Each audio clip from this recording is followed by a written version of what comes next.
최근 부산시 교육청에서도 4차 산업혁명 시대를 대비해 초등학교 객관식 시험평가를 폐지하기로 했죠. 저희 스튜디오 949에서도 이 내용을 짚어드렸었는데요.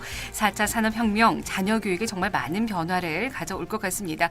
그래서 오늘은 4차 산업혁명 시대의 자녀 교육과 우리 부모의 역할은 무엇인지 자세한 이야기 나눠보겠습니다. 강림문화재단의 현영희 이사장과 함께합니다. 안녕하십니까? 네, 반갑습니다. 4차 산업혁명 정말 중요하죠. 그래서 저희 스튜디오 949에서도 매주 목요일에 전문가와 함께 이야기를 나누고 있는데요. 네. 교육 면에서도 정말 빼놓을 수가 없을 것 같습니다. 어떻게 정의를 내릴 수 있을까요? 그렇죠. 요즘 최근 들어서 사회적으로 가장 많이 쓰이고 있는 용어 중에 하나가 제4차 산업혁명입니다. 네. 제4차 산업혁명은 인공지능, 로봇기술, 생명과학, 정보통신의 융합이 주도하는 차세대 산업혁명을 이야기하는데요. 네. 작년 스위스 다보스에서 개최된 세계경제포럼에서 처음 언급된 개념으로 경제포럼 회장인 클라우스 슈밥은 이미 전 세계는 사회, 산업, 문화, 즉 르네상스를 불러올 과학기술의 대전환기인 제4차 산업혁명에 들어섰다고 그의 저서를 통해서 밝히기도 합니다. 네. 전문가들은 제4차 산업혁명의 키워드로 융합과 연결을 꼽는데요. 네. 정보통신기술의 발달로 전 세계인이 이제 1대1 소통하는 시대가 머지않았다고 이야기하기도 하죠.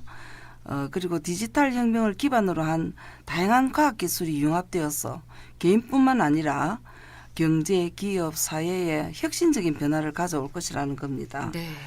제4차 산업혁명 시대 우리 아이들의 교육과 부모의 역할은 무엇을 어떻게 해야 할지를 고민하고 앞으로 거기에 대해서 준비를 해야 될 것 같습니다. 그러니까 4차 산업혁명 시대에 교육은 어떻게 바뀔지 많은 학부모들이 기대 반 정말 또 어떻게 교육을 시켜야 되는지 예, 두려움 반. 네, 두려움 반 그렇죠. 걱정 반일 네. 것 같습니다. 예. 미래 산업 교육 새로운 트렌드는 또 어떻게 등장을 할까요? 예, 4차 산업혁명이 추구하는 세상은 한마디로 말하면 편리함입니다. 그렇죠. 예, 가사노동이나 단순 반복 업무는 모든 인공지능이 앞으로 대신해 줄 겁니다. 지금도 대신하고도 있죠. 많이 하고 있죠. 예. 네. 내가 하기 귀찮은 일들은 전부 인공지능이 대신해 주면서 인간에게는 이제까지와 전혀 다른 여유 시간이 주어질 겁니다. 네. 그러다 보니까 우리 미래의 아이들이 고민할 부분은 이 여유 시간을 어떻게 효율적으로 삶의 가치를 높이는 방향으로 활용할 것이냐 하는 것입니다. 더 나은 삶을 고민하고 기계가 할 수 없는 일을 해야 합니다. 네. 그래서 부모는 변하는 미래의 흐름을 잘 읽고 문제를 해결하는 능력을 어린 시절부터 아이에게 길러줘야 됩니다. 네. 최근 화제가 되고 있는 코딩 교육이 새로운 트렌드로 변화하고 있는데요. 코딩 교육이란 즉 디지털 시대에 필요한 창의적 사고, 일명 컴퓨팅적 사고 CT를 길러주는 것을 이야기하는데요. 영국에서는 이미 국가정책으로 2013년도부터 코딩 교육을 정규 과정으로 편성했고 네. 국내에서도 2018년도부터 코딩 교육이 초중학생부터 단계적으로 의무화하게 됩니다. 네.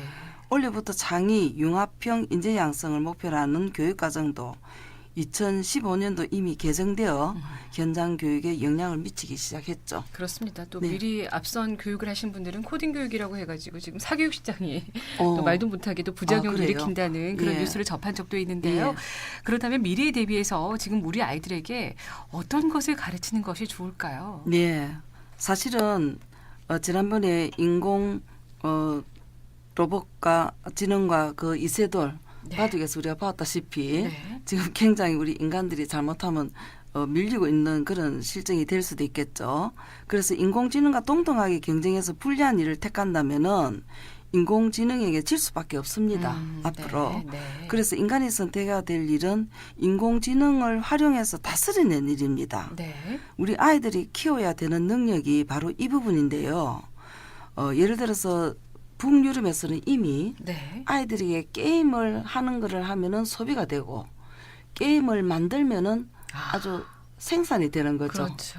그 차이입니다. 네, 네. 그래서 우리가 인공지능을 어떻게 잘 활용하고 그걸 또 어떻게 극복해서 만들어내느냐 네. 다스려야 되는 부분이거든요. 네. 그래서 미래학자들은 산업 4차 그 혁명의 시대에 인재에게 필요한 능력으로 상황 맥락 지능, 정서 지능, 영감 지능, 신체 지능을 꼽는데요. 네. 상황 맥락 지능이란 것은 새로운 동향을 예측하고 단편적인 사실에서 결과를 도출해내는 능력과 자발성을 이야기합니다.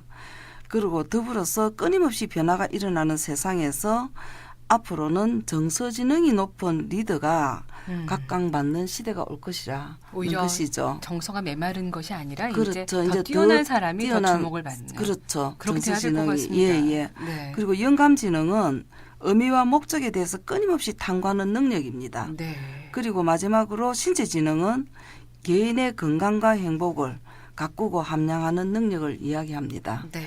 이 네 가지를 잘 우리에게 맞춘다면은 얼마나 좋겠습니까? 그러나 현실적으로 네. 지금 우리나라 입시 제도가 앞으로 얼마나 무의미한 것인지 되돌아볼 수 있게 되겠는데요. 아이에게 영어 단어를 외우게 하고 학원에 보낼 게 아니라 앞으로 먼저 창의성과 인성, 네. 감성 교육에 더욱더 힘써야 된다는 거죠. 근데 지금 이 내용을 듣고 계신 많은 학부모들이 나도 그런 예. 그 인간으로 키우고 싶다. 하지만 이 창의적이고 인성적이고 감성 교육을 예. 잘 할 수 있는 방법이 어떤 건지도 잘 그렇죠. 모르겠습니다. 참 사실은 어렵고도 쉬운 거가 되거든요. 네네. 그래서 인공지능이나 로봇 기술, 생명과학이 주도하는 이러한 4차 산업에 대응하기 위해서 우리나라에서도 지난 그 12월에 교육부에서 지능정보화 사회에 대응한 중장기 교육 정책의 방향과 전략 시안을 발표했습니다. 네. 그래서 초등학교부터 대학교까지 공교육 체계를 혁신하겠다는 그런 핵심 내용인데요. 크게 이 방안들을 보면은 유연화, 자율화, 개별화, 전문화, 인간화라는 5가지 키워드에 맞춰져 있습니다. 네. 즉 유연화라는 것은 수업 선택권을 이제 확대해서 네. 학생들의 흥미와 적성에 맞는 수업을 선택할 수 있도록 지원하는 겁니다. 학생들이 선택할 수 예, 있도록. 학생들이 그 수업을 지원하고 선택할 수 있는 거. 네. 그다음에 자율화는 즉 교사의 자율성도 보장을 하지만은 이제 지금 현재까지의 강의식이나 암기식 이런 수업에서 토론이나 실습, 협력 학습, 또 프로젝트 수업, 즉 정말해서 학생들이 참여하는 수업으로 전환을 한다는 겁니다. 그리고 세 번째로 개별화 교육은요. 특히 학생의 흥미와 특성에 따른 반평성을 하고 학생 계획을 파악하고 적절하게 지도할 수 있는 지능의 학습 플랫폼을 개발해서 개별화된 학습 설계를 효과적으로 지원하겠다는 겁니다. 그리고 전문화는 소프트웨어가 교육 필수로 들어가고요. 이제는 책보다는 아이패드를 들고 다니면서 공부하는 시대가 올 것이라고 생각이 듭니다. 맞습니다. 예, 그래서 소프트웨어를 하는 동아리에게는 지원을 한다는 겁니다. 네. 2020년도부터요. 그리고 그렇군요. 앞으로 영재 교육을 더 강화를 시켜야 됩니다. 아이들에게 그 인공지능을 만들어낼 수 있는 네. 그런 능력을 가진 아이들을 길러야 되겠죠. 마지막으로 이거는 꼭 우리가 알아야 될 것이 이제 인성, 예술, 체육교육 활성화입니다. 네. 이것이야말로 우리 제4차 산업의 인간 본연의 가치 추구를 할 수 있는 교육을 강화해야 된다. 이런 것이죠. 즉 인간의 따뜻한 감성은 기가 대체할 수도 없고 맞습니다. 또 인간다운 삶을 누리는데 우리가 감성은 필수적이라는 거죠. 네. 그래서 학교라는 공간도 이제는 단순한 지식을 전수받는 공간보다 창의적, 분석적 사고, 의사소통 능력, 문제 해결 능력, 리더십 등을 배우는 공간으로 변모를 해야 됩니다.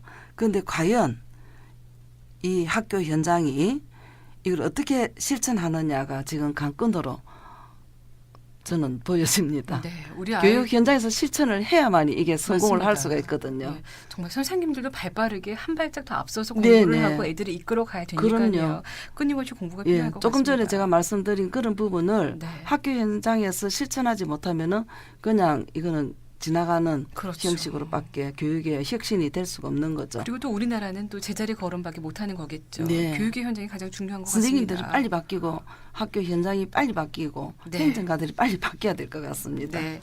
자, 이렇게 4차 산업혁명 시대 우리 자녀를 잘 교육시키는 것도 중요하겠고요. 선생님들의 역할, 부모의 역할은 또 이런 방향으로 흘러나가야 될 것 같습니다. 오늘 여러 가지 도움 말씀 주셨는데요. 강림문화재단의 현영희 이사장과 함께했습니다. 오늘 말씀 감사합니다. 여기까지 듣겠습니다. 네, 감사합니다.